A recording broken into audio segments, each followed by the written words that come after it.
مادر کلان آریانا جان. عریف سرسختان کی است؟ کیره؟ عریفم یک کس هست از حریفی تیر کده بیخی دشمنم است. خو یگان پیامم خودش خودم میشناسه که میته یگان مسیج از پیام تیر کده بیخی برالا نشته میکنه در فیسبوک هر روز کاندیدا ور کل زندگیش در پاره ماست. خو زورشان میته یا خب طبعا اگر زور نداده که چرا یک کارو بکنم، طبعا فکر میکنم زورشان میته. خواستن نتر از زلالی صاحب مردینه هستن زنانه؟ یک موازیش خانم هستن؟ خانم است بله. خو قدش برابر من؟ چطور شناختی؟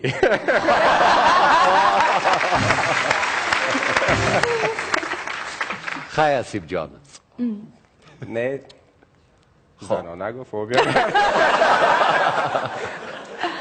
میگن همین بیادر ما عاشق یک دختر شد. پیران زنگالی با هم زنگالی میپوشیدن. میگه عاشق یک دختر شد. میگه به طرف از این دختر سعی کرد گفت جانم دوستت دارم. این دختر طرف سعی کرد گفت چی بیشی گمشا؟ میگه بازم طرف سعی کرد گفت عاشقت هستم. میگه دختر بازم چی بیشی گمشا؟ گفت جانم برات میتم. یه احساساتی هم شده بود. بازم دختر گفت چی بیشی گمشا؟ خب شد نگفت پیرانم برات ولی اگه بده خب او وقت شاید میگرفتش. اما خب دید که دیگر رقم نشد. آخر سعی کرد گفت زنم میشی؟ یه گپا گفت. دختر دید که یک ذره مسئله جدی شد. گفت راست میگی؟ این طرف سعی کرد این طرف سعی کرد گفت چو بیشی لوده. باز هم یک وقفه کوتاه و زود برمیگردیم.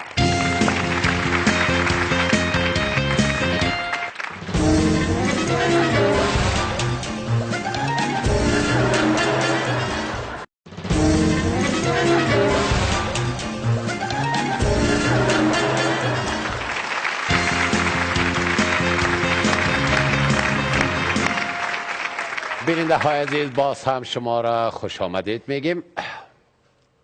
از شابوبو جان یاد کردیم گفتیم مقصد ما ای بود که زمزمه بکنیم. شاکوکو جانه؟ بله یک ذره دراستر شما زود خنده میکنین.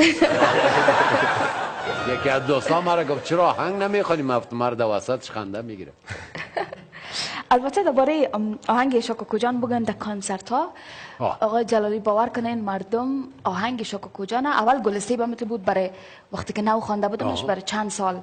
حالا شاکوکو جان یعنی از سر که کنسرت شروع میشه که مردم منتظر شاکوکو جان میباشه. ما شاکوکو جان اکثر نگاه میکنم تا آخر کنسرت. آخر خیلی منتظر باشید. یعنی بسیار خوش دارن آهنگ بی اندازه زیاد. کدام شاکوکو جان از ما بهتر کدام دراز لاغری بوده باشه؟ دیگه بخوانم هم یالا یا نگاش کنم؟ بخوانم نه منتظر بشانشان. منتظر میشنم خیره. بسانتر دلشان نو شوه. خوب است در ختم برنامه. خوب است. میگه صدا کردن که میگه مولانا نصرالدین میرفت به طرف یک عروسی. میرفت به طرف یک عروسی همراه بچهای خود. یک 4 بچه داشت. میگه طرف بچهای خود سکر گفت بچه‌ها گفت در اونجا که رفتیم رقص بازی چیزی نباشه که بینی مرا نبرین پیش روی مردم. میگه که گفتن بچه‌هاشم گفتن سیس میگه در نزدیک عروسی رسید از این موتر تا شد در داخل یک کس شاکوکو جان میخوان چی یک مست دیگه. میگه یک دفعه شروع کرد گفت چا مرا خو گرفت شماره دلتان.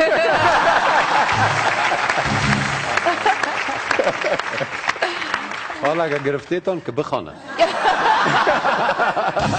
شماره دلتان. ماره دلتان. خب بسیار خوب. آریانا جان ما رسی نکدن دید از این خاطر خوش گفته بودن خبرتان میکنیم ما نمکه و خورده رایستیم. چرا؟ از خاطر که پلو تویتانه بخوریم. والا این خوب از قافله زندگی که گذشت شده آدم دور میشه از فکر نمیکنم. من باز ایچم نظر نیستم. به نظر من مهم نیست که یک سن سال باشی که باید ازدواج کنی. به نظر من هر کس نظر به سن سال خود در هر قسمت زندگی خود هم رقم خود کس را میتونه پیدا کنه. به نظر من حال در 50 سالگی خیلی خب ما وقتی که تو میباشه و با میباشه یعنی هر ما یک رقم چی فرق میکنه؟ حالا وقت چی فایده کردیتون کباب خوردن نتانید چربی پریز باشید خیر ایواز کباب شوله میخواد پلاو پریز باشید مثلا درد گرده اوش خب پیری و زهیری نمتر گپا را داره دیگه فکر نکنم نه آریانا جان گفتن خیر از وقت شوله میخوریم آریانا جان شوله را بیاز دوستم داره بسیار زیاد در شوله دیگه باز که عروسی میشه در یک جای منطقه کابل بله میگه در عروسی ها سابق دائم شوله پخته میکردن خب گلکار آمده دم بین مردم هایی که دست خود ششته خود دست ششتن عروسی های اطراف هم تو تیز تیر شده میر خب میگه اینجا تا که دسترخوان آور شد که مثل 4 غولی شورا آمد و دیگهش یک ذره تال خوردنی همین نفرهایی که قطار تیر بود اینجا دیگه می گلکار دیگه خودش هم گشنه از شوله بدا میبره میگه تا که غوری هفتم و هشتم آمد یه می غوری اولا گرفت دمی دیوال زد و گلماله را کش کرد تا که غوری هفتم آمد این 3 متر جای وقت شوله را کار کاغل کده بود حالا آریانا جان بگه شوله را خوش داره خوب است شما چی را خوش دارین آقا جلالی؟ ما باز کم باشه گوشت گوسپند خوب گوشتش سرخ و سفید باشه بانجان رومیش هم خوب زیادترک باشه کمک تلخ باشه روغنش زیادتر یعنی کرایی؟ اما تر کرایی مانا بهترین کرایی در افغانستان در کجا هست که آدم بره بخوره که بهترین شه که شما خورده باشین او روز ما در پغمان خوردیم خوبش بود؟ اوکی. دور از دلتان چطور اودان خود جمع شما چی را خوش دارین غیر شوله؟ ما غیر شوله در غذای افغانی یا در افغانی بانجان سیاه را خوش دارم خب برانی شوه یا نامو تا عسکری پخته شوه؟ برانی عسکری خو اینه قومه باشه باید شلامت مایی واره شما عسکری تیر کردین؟ 2 دوره راستی؟ یس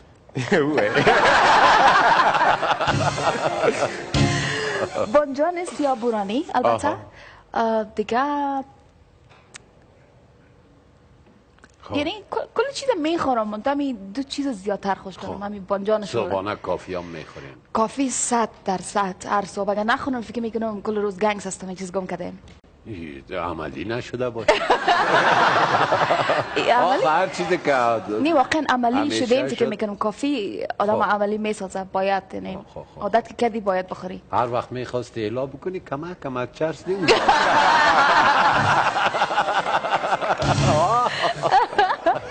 جلالی صاحب در کافی یک وقت عملی بودن آل نیست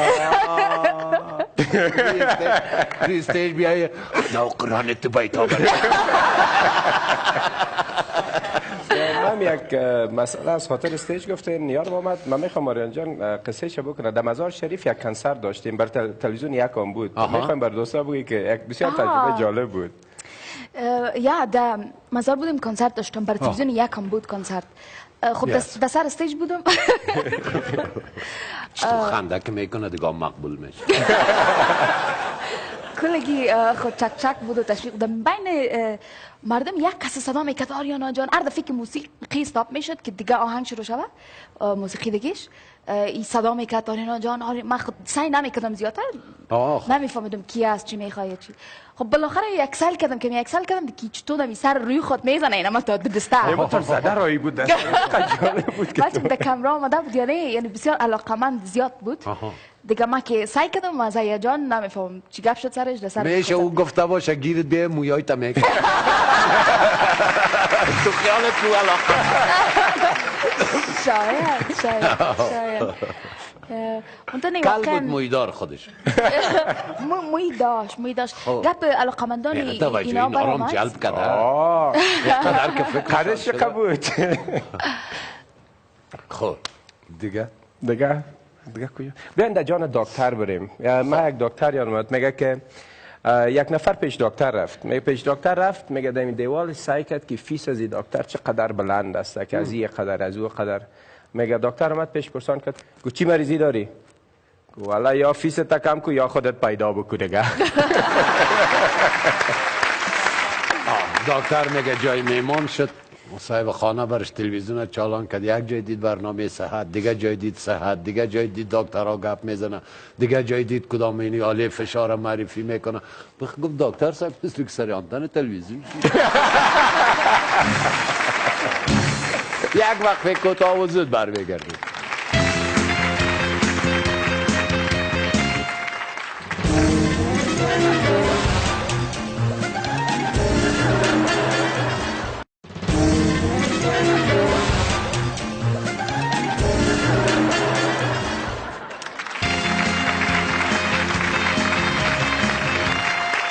بیننده های عزیز، باز هم شما را خوش آمدید میگیم. بین مردم شایع است که آریانا جان میگه سواد نداره. نه نگفتم خنده کنین، گفتم میگن سواد نداره. سواد چه قسمی یعنی هیچ مکتب نرفتین؟ شاید از کبزدن معلوم میشه که نرفتین. والا مچم نوت دارین در آهنگایتان نوت؟ میگه کسی گفت که پدرم گفت خدا ببخشید یه گناهمند بود که 40 سال بیت خواند هیچ از روی کتابچه نخواند. چطور حافظیش خوبی؟ نه بابا سواد نداشت. نه مکتب کجا خواندین اگه خواندین؟ خود مکتب در سوئیس خواندیم. خب کالج در لندن خواندیم. دیگه در افغانستان البته آریانا یک خط بسیار خط مقبول داره به حساب فارسی. به حساب فارسی میتونم بخوانم، میتونم نشته کنم، چون که وقت بگم در خود زبان دری از طفولیت ما بسیار چی داشتیم، استعداد داشتیم خدایی. و در غیر از او همشیره کلانم سرمعلم مکتب بودن و در سوئیس طفلای فامیلای افغان زبان دری درس میدادن. بله و سرمام بسیار زیاد کوشش کرده بودن دیگه. خوشبخت هستم که میفهمم، به خاطر که به حساب آوازخوانی هم در سر استیج کار آدم بسیار آسان میسازه. اگر دری را بتونی بخوانی و نشته کنی بسیار آسان میشه. اینو بیا در ناق دروغ مکتب خوانده عند سوئیس. باز چند زبان صحبت میکنه؟ زبان آلمانی در سوئیس در شهری که ما بودیم آلمانی صحبت میکردن. البته بسیار سالا پیش بود دفتران اگه کسی بگه گپ بزن یادم میرم. تا وقتی جرمنی میرم یک چند روز که تیر میشه کالج به مدام میفهمم. دیگه زبان انگلیسی طبعا به خاطر در لندن زندگی میکنم. زبان پشتو را میفهمم، مکمل گپ زدن نمیتونم. چرا گپ زدن نمیتونم؟ به خاطر گپ نزده. که باز میخوانین پشتو؟ خوب آسانه است، اون آدم میتونه یاد بگیره. من میفهمم، کلش میفهمم. مردم گپ بزنه میفهم چی میگه. سنگه باز اما لهجهش هم میفهمی؟ مثلا در تمثیل چند سنگه یا که نه سر آدم قار است و مت یک سنگه سنگه یا ایشام بلد هستیم میفهمیم. خوب چطور که از آریانا جان تقاضا بکنیم که یک آهنگ پشتو را بر ما یک زمزمه چیزی بکنه که می دوستای پشتو زبان هم از دلشان جمع شود که اینا پشتو هم خوانده میتونن و کم کم صحبت هم میتونن. اگه میتونن ما میشنویم. چرا نه؟ البته آهنگای پشتو زیاد است. یک آهنگی که خودم برش علاقه دارم براتون زمزمه میکنم. میشنوین او را با ما میخوانم. بفرمایید. بریم. بفرمایید. خب البته باید یادواشم دو آهنگ جدید دارم پشتو که زیر دست است، بخیر دمی وقتای نزدیک میبرایه. آهنگ هزارگی هم دارم. خب بسیار آهنگ زیبا، یکی از کمپوزای استاد محترم وحید قاسمی است. دیگه آهنگ پشتو از خودم نیست، حالی زمزمه میکنم. چرا کمپوزی هزارگی را از صفدر توکلی نگرفتی؟ میفهم علاقه بسیار زیاد دارم که امروز اونا آشنا شوم، چون نمیشناسمشان. و دو جان سرخوش بسیار علاقه دارم که اونا را بخیر به تماس شوم. اونا واقعا یکی از هنرمندای بهترین هستند به نظر من. یک سیدی شون شنیده بودم پیش کسی بود، واقعا بسیار مقبول بود. یک کف محکم برشان بزنید لطفا، یکی بهترین هستند. دیگه به گفته شما امروز خود از اونا کدام به تماس شوم، ولی کمپوزه که وای جان قاسمی هم میسازن به اندازه زیبا واقعا.